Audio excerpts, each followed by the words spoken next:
Okay, I'm back again with another reader question. The school administration wants to bring cohesiveness to the students and families of the school through PTO sponsored events, but it's not allowing volunteers on campus, nor are we allowed to do fundraisers this year out of respect to families that have been hard hit financially over the past year and a half. This goal is proving to be a challenge in that we can't fundraise, can't be on campus, and somehow need to plan and execute events.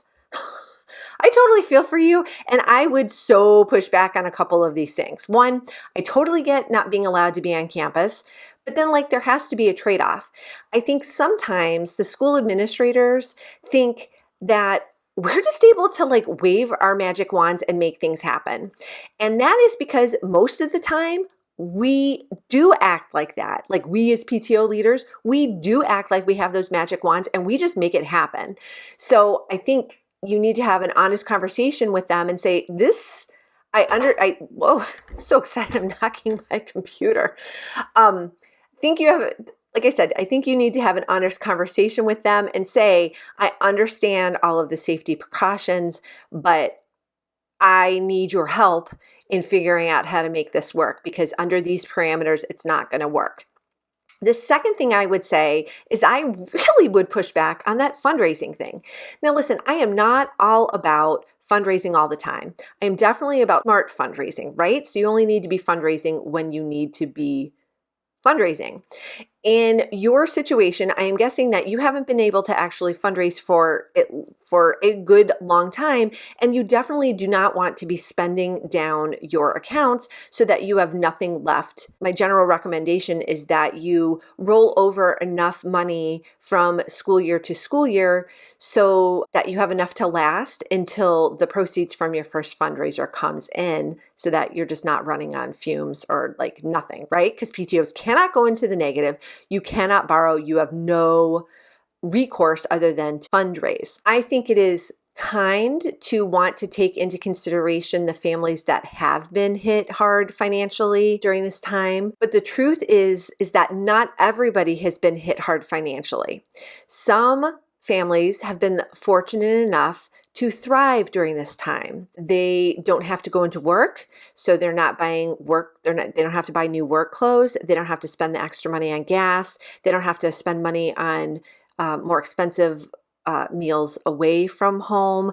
They don't have to pay for parking. There are a whole bunch of cost savings that come with working from home versus being in the office, and a whole heck of a lot of people are working from home permanently. So that being said, I think that it is doing an overall disservice to your community to not do any fundraising.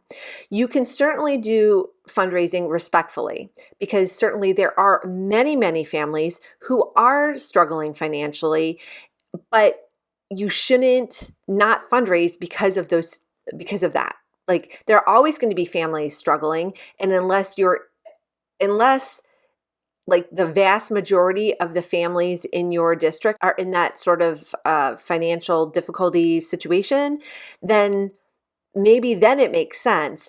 But I'm guessing that you have more of a mixed community, so I wouldn't not fundraise based on that. So I would push back on that point for sure. And then I would also ask for their help, say how I don't think we're going to be able to make this happen if we don't have the money because we don't want to spend now and then leave ourselves in the hole later. If you do want to do fundraising, there's lots of ways to make this happen that is respectful to the families that don't have extra money.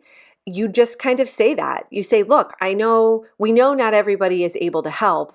If you are able to help, then give what you can. Give what you'd like to support this community. We're all going through this together, and all of the money will go back into our community to help make it stronger and help the kids thrive.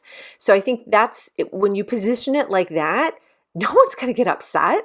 They're not going to feel bad, but it's really just missing out on an opportunity when you could do perhaps smaller fundraising, perhaps different fundraising. Maybe you'll have families that didn't really think about participating before, but now they understand the need and they will feel compelled to help. And the thing is you're not lining your own pockets. This money is going back into the school community. So I just don't agree with that restriction. at all. So I hope this has been super helpful for you. And if you have a follow-up question, don't hesitate to reach out. And if you have a question about this or about this topic or something else, please go ahead and reach out to me. You can email me directly at Christina@ptoanswers.com. I look forward to hearing from you.